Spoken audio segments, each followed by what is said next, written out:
नमस्कार, मैं ऋचा धीमान और आप देख रहे हैं दा हरियाणा। अभी हम मौजूद हैं कैथल की अनाज मंडी के पुलिस थाने में।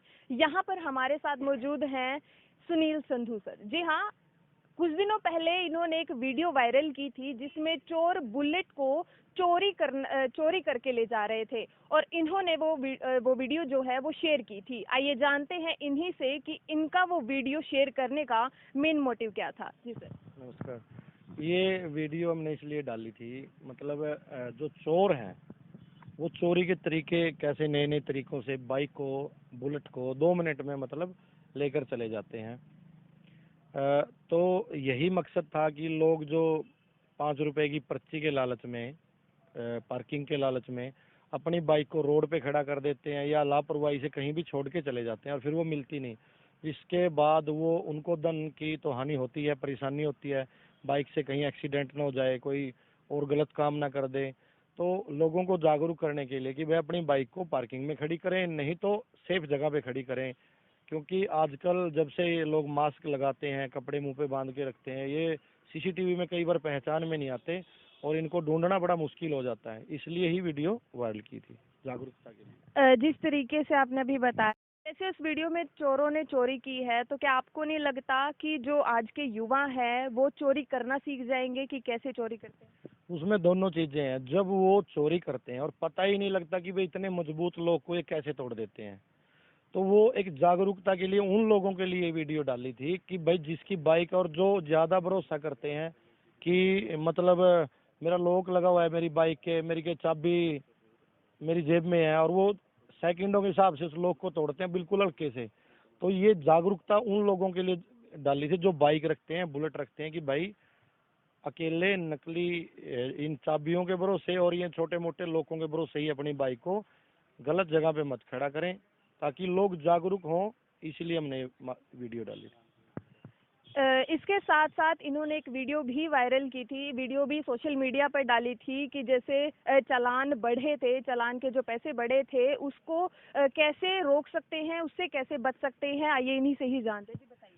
वो क्या था जी, जब ये नया एक्ट आया था चालान के ऊपर, कि भाई जो चालान के रेट हैं, नए एक्ट में क्या था, जैसे आरसी का चालान हो जाता था तो वो 5,000 का था, प्रदूषण की पर्ची 10,000 की थी, बीमा था, तो कुल मिला के 4 चालान 22,000 के बनते थे। और जब वो चालान होता था तो लोग क्या करते, अपनी बाइक को किसी ने आग लगा दी। ये वीडियो मैंने सोशल मीडिया पे देखी थी वायरल होती हुई। तो इसके बारे में पढ़ा, समझा, तो मुझे भी एक न्यूज़ कटिंग मिली करनाल अपने ट्रैफिक थाने की। उसमें सब कुछ दिया हुआ था कि अगर आपका इन 4 चीज़ों का चालान कट जाए और ये डॉक्यूमेंट चालान कटने वाली डेट से पहले आपके पास हैं, घर भूल गए हैं या आप कहीं और भूल के आ गए हैं, आपके पास मौजूद नहीं है, जब भी आप उस चालान को भरोगे तो ये 400 रुपये में ही, मतलब पर डॉक्यूमेंट 100 रुपये में आपका पीछा छूट सकता है। तो वो वीडियो वायरल की तो लोगों ने उसको सराहा, भाई चलो जागरूकता के लिए। इसके साथ साथ आप खुशियों का व्यापार भी करते हैं। जैसे आप एक पुलिस की नौकरी के साथ साथ समाज सेवी भी हैं और खुशियों का व्यापार करते हैं। किस तरीका का व्यापार करते हैं? मैं खुद को समाज सेवी तो मानता नहीं, लेकिन मैं ये मानता हूँ कि मैं जागरूक करने के लिए छोटी छोटी मुहिम चलाता हूँ। जैसे खुशियों का व्यापार का तो यही है भाई, जैसे हमारे पास पुराने कपड़े होते हैं, जूते जूते चप्पल और जो भी ज़रूरत की चीज़ें होती हैं, जो हमारे बच्चों की, हमारी, जिसको हम यूज़ नहीं करते, क्योंकि जो गरीब आदमी है उनके लिए वो नए से भी बढ़कर होती हैं, सर्दियों में उनके काम आ जाती हैं। वो स्कूलों से भट्ठे झुग्गियों पे बांटते हैं, जहाँ भी मतलब जिसको ज़रूरत है उनके पास। इसलिए हम इसे खुशियों का व्यापार कहते हैं। आपने कुछ मुहिम भी शुरू की थी, जैसे सेल्फी विद तिरंगा, सेल्फी विद ट्री, और भी बहुत सारी मुहिम जो है वो आपने चलाई थी। दर्शकों को बताना कि वो मुहिम आपने किस तरीके से शुरुआत की और अब कितना समय हो चुका है, उसकी प्रेरणा कहाँ से मिली? मुझे प्रेरणा, जैसे हम एक बर्गर बैठे थे छत पे, तो मेरी वाइफ और मैं थे, एक पार्टी के झंडे लगे हुए थे कईयों के अलग अलग, और एक कंट्रोवर्सी सी वीडियो हमने वैसे भी देखी थी जो धर्म के नाम पर, झंडों के नाम पर डली हुई थी। तो मेरी घरवाली ने मुझे कहा कि अपने घर पे हम तिरंगा लगाते हैं। तो उस टाइम हमारे मन में आया कि हम तिरंगे यहाँ नहीं, मैंने उनको बोला कि पूरे गांव में लगाते हैं। तो कुछ उनकी जमा पूंजी थी, तो मैं सदर बाजार दिल्ली से तिरंगे लेके आया काफ़ी। तो हमने काफ़ी हद तक पूरे गांव में तिरंगे लगाए और फ्री ऑफ कॉस्ट हर साल मैं काफ़ी तिरंगे जितना मेरे से होता है बचा के मैं रखता हूँ या लेके आता हूँ। जब भी जिससे चाहिए तो फ्री ऑफ कॉस्ट उसके बाद मैं तिरंगे लगाता हूँ, बांटता हूँ और लोगों को कहता हूँ कि तिरंगे से बढ़कर कुछ नहीं है। फिर हमने एक मुहिम चलाई थी, सेल्फी विद ट्री। हम देखते थे लोग, हमने कैथल मीडिया सेंटर में भी देखा है मैंने, हर साल वहाँ एक पौधा लगता है और फिर अगले साल फिर उसी जगह पे पौधा लगता है। अब मैं लगा के आया हूँ नीम का पौधा पिछली साल, वो बड़ा भी हो गया इतना सा और एक झाड़ है उसके ऊपर, वेस्टेज झाड़, तो शायद अब दोबारा वहाँ ज़रूरत ना पड़े। लोगों को एक सिर्फ यही मैसेज देने के लिए, भाई खाली सेल्फी विद ट्री नहीं। अब ये पार्क है पीछे, आप देख सकते हैं, यहाँ तारे लगा रखी हैं, यहाँ आवारा पशु आते थे, इसमें करीब करीब 100 के करीब पौधे लगे हुए हैं, इससे अलग बड़ पीपल नीम के, और शहर के चारों कोने पे भी लगे हुए हैं। अगर हम पौधा लगाते हैं तो उसकी सेफ्टी भी हमें करनी होती है, पानी टाइम पे चला जाए। ट्वीटों के माध्यम से हमने ये पार्क की सफाई, वो पार्क का निर्माण करवाया, मतलब दीवारें, मतलब जागरूकता के लिए। फिर उसके बाद हमने एक पौधा तिरंगा साइकिल यात्रा, तिरंगा पौधा साइकिल यात्रा हरियाणा, आधा हरियाणा कवर कर दिया था, 9 जिलों में हम गए।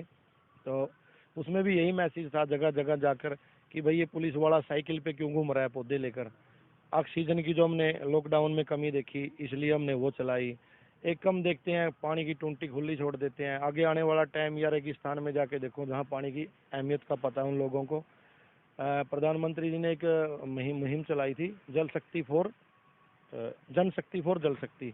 उसको भी हमने मतलब धरातल पर ले जाकर स्कूलों में बच्चों को मोटिवेट किया, और बहुत सी मतलब साइकिल के अलावा पैदल तिरंगा यात्रा हमने निकाली गांव में, गांव के बच्चों के साथ स्कूलों में। और एक हमने पराली के खिलाफ भी अभियान चलाया था, जिसमें वीरेंद्र भाई हमारे पाई से पुरी जी, उन्होंने हमारा खूब साथ दिया। और हमने मतलब किसानों को पौधे तिरंगे देकर, भाई आप तिरंगा लगाएं, अपने खेत में भी अपने उस पर लगा सकते हैं, और पौधे लगाएं और पराली ना जलाएं, क्योंकि उसमें हमारे हरियाणा की बदनामी काफ़ी हुई थी। दिल्ली वाले बोल रहे थे हरियाणा का धुआं है, कोई किसी का नाम। तो बहुत से किसानों ने हमारी मुहिम को सराहा और लोगों ने भी। अब मुहिम तो बहुत है, पता नहीं कुछ मैं भूल भी गया हूँ। आप एक पुलिस वाले हैं और अच्छा खासा भी कमा लेते हैं, तो क्या आपके पास इतना समय मिल जाता है और ये सब करके आपको मिलता क्या? मुझे खुशी मिलती है और देश से बढ़कर कुछ नहीं है। मैं आपको ये बताना चाहता हूँ, जो मेरी आंखों में नींद है ना, ये नींद इसीलिए है क्योंकि मैं टाइम देता हूँ। जो मेरा सोने का टाइम होता है या मेरा रेस्ट का टाइम होता है, वो मेरा लगभग इन्हीं कामों में जाता है। और मुझे तो मतलब अब पीछे मैंने सोचा कि छोड़ देते हैं, अब नहीं हर जगह जा पाएंगे, लेकिन कोई ना कोई वो कुदेरता है मन में, फिर वही रह जाता है कि नहीं अभी और भी पौधे लगाने हैं। किसी का फ़ोन आ जाता है ज़रूरतमंद का कि हमें भूखे बैठे हैं, राशन देना है, तो अपने भाइयों के साथ जो अपने साथी हैं, मुझे लगता है ये भाई साधन संपन्न है, कई भाई फ़ोन कर देते हैं कि सुनील भाई हमने भी आपका साथ देना है, तो उनको बुलाता हूँ कि भाई आओ आज़ाद, हमने उस परिवार की मदद के लिए जाना है। हम पहले मतलब बहुत सी जगह देखते थे, शादियों में सहयोग की एक हमने मुहिम भी चलाई थी। जो ज़रूरतमंद हैं तो हम अपने यहाँ से जितने हमारे घर से बर्तन हैं, कपड़े हैं, जो सूट हैं, वो लेके जाते थे 1100 रुपये की नादान। उसके बाद 2 साथी जुड़ गए तो हमने वो 5100 कर दिया, कहीं 3100 कर दिया, कहीं 31,000 कर दिया, जैसे हमारे से होता है। हम जाने से पहले बातचीत कर लेते हैं कि भाई यहाँ एक चौकी में आके भी कई आंटी हैं, कई बहनें हैं बिना भाई की हैं, वो हमारे से सहयोग मांगती हैं, तो हम कोशिश करते हैं कि वहाँ जाकर उनकी भी मदद करें।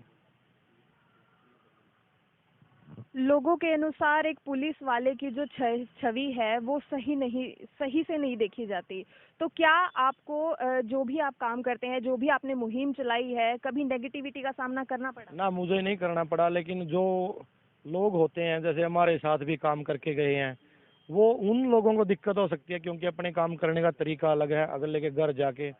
और दूसरा क्या है, खुशी मिलती है इतनी, जैसे रोड पे जाते हैं, कोई रिक्शा वाला है, कोई ऑटो वाला है, कोई दुकानदार है, जब उनके पास से गुजरते हैं तो वो कहते हैं सुनील भाई गया, तो आवाज़ लगाते हैं, रोकते हैं, चाय की पूछते हैं, मतलब साथ बैठ के फ़ोटो खिंचाते हैं, भाई आप अच्छा काम कर रहे हो, हौसला बढ़ाते हैं।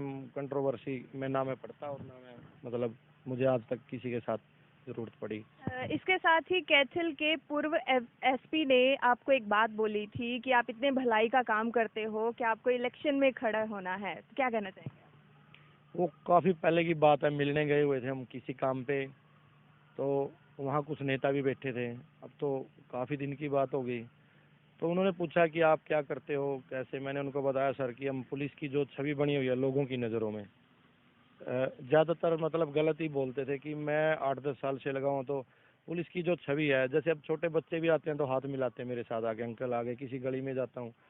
और तो मैंने वहाँ बताया था, उन्होंने पूछा क्या क्या करते हो, तो उन्होंने कहा कि आपने इलेक्शन लड़ना है। मुझे मतलब फील हुआ था उस टाइम, तो मैंने कहा सर इन लोगों के कोई बिहार से यहाँ के रह रहा है बट झुग्गियों पे, कोई मध्य प्रदेश से, इनके तो बेचारों के वोट भी नहीं है, ज़्यादातर तो हम उन जगह पे जाते हैं, मुझे तो कोई इलेक्शन नहीं लड़ना है। तो वो उनकी सोच थी। आपके पास एक जिम्मेदारी है पुलिस की भी, और साथ के साथ आप समाज की सेवा भी करते हैं, तो हमारे दर्शकों को या जो भी आपको अभी देख रहे हैं उनको क्या संदेश देना चाहेंगे? मैं सबको एक ही संदेश देना चाहूँगा, देखो कितना ही जोड़ लो साथ कुछ नहीं जाता। भगवान से दुआ करो कि भाई किसी के आगे हाथ ना फैलाने पड़े, सबसे पहली बात तो ये है। मानवता के नाते जब हमने भगवान ने हमें इंसान जोनी में जन्म दिया है, तो उन सबसे यही कहूँगा भी एक दूसरे की मदद करें। और मेरी जो मैंने मुहिमें चलाई हैं वो काफ़ी हद तक मैं उनको 95% तक ऐसी मुहिम भी है जो जिसको मैं सफल मानता हूँ। आज सोशल मीडिया पे आप देखते हो बहुत से लोग मतलब जन सेवा से जुड़े हुए हैं, युवा हैं, कहीं पौधे लगा रहे हैं, ज़्यादा से ज़्यादा पौधे लगाएं भाई, किसी के साथ लड़े झगड़े नहीं, और साथ कुछ नहीं जाएगा। मानवता के लिए मतलब जो भी कर सकते हैं देश के लिए, तिरंगे के लिए वो करें। और भाई जिसको राजनीति में आना वो राजनीति में आए, अच्छी स्वच्छ राजनीति में आए। ठीक है, धन्यवाद सर। ये थे हमारे साथ तिरंगा मैन सुनील संधू, जिन्होंने बताया कि वो काम कैसे करते हैं और साथ ही खुशियों का व्यापार कैसे करते हैं। अन्य खबरों के लिए देखते रहिए द हरियाणा।